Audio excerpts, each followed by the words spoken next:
अस्सलाम वालेकुम व्यूवर्स, आज हम आपके लिए लेके आए हैं 5 मरला सिंगल स्टोरी घर जो माशाल्लाह से बहुत ही ज़बरदस्त लोकेशन पर, और ये कॉर्नर कैटेगरी का घर है। और जैसे इसके कारपोच पे अंदर इंटर होते हैं तो बड़ी गाड़ी इसलिए आराम से खड़ी हो सकती है। माशाल्लाह से काफ़ी बड़ा कारपोच है। ऊपर सीलिंग वर्क चेक करें, ज़बरदस्त इसके अंदर सीलिंग वर्क हुआ है। और ये जी लेफ़्ट साइड पे जी इसका एक अदद बाथरूम, सीढ़ी के नीचे जो बाथरूम दिया गया जी, इसमें भी टाइल मार्बल माशाल्लाह से ज़बरदस्त किस्म का काम हुआ है। बाथरूम के अंदर तमाम एक्सेसरीज हैं, पूरी हैं। और ये सामने जी बड़ा आपको ड्राइंग रूम नज़र आ रहा है, ये भी हम आपको विज़िट करवाते हैं। ये टीवी लॉन्च के राइट साइड पे जी किचन, माशाल्लाह से काफ़ी बड़ा किचन है और खुला डुला। और ये काफ़ी बड़ा जी इसका टीवी लॉन्च है। और ऊपर सीलिंग बार चेक करें।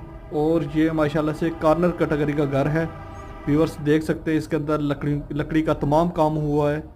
और इसके साथ एक रूम ये है, और ये इसका बाहर गली से भी एक्सेस है। ये सामने डोर नज़र आ रहा होगा।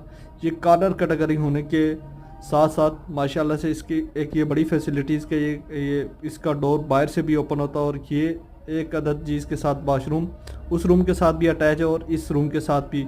और ये सेंटर में जी वेंटिलेशन के लिए बेहतरीन जगह बनाई गई है। और इसके साथ जी ये दूसरा रूम, ये भी काफ़ी बड़ा रूम है, माशाल्लाह से खुला डुला रूम है। ऊपर सीलिंग वर्क चेक करें, ज़बरदस्त इसके अंदर काम हुआ है, रंग रोगन ज़बरदस्त। और ये 7 अटैच बाथरूम, दोनों रूम के साथ सेंटर में बाथरूम में जी अटैच है। और ये जी इसका माशाल्लाह से बाहर ड्राइंग रूम काफ़ी बड़ा है। और ऊपर सीलिंग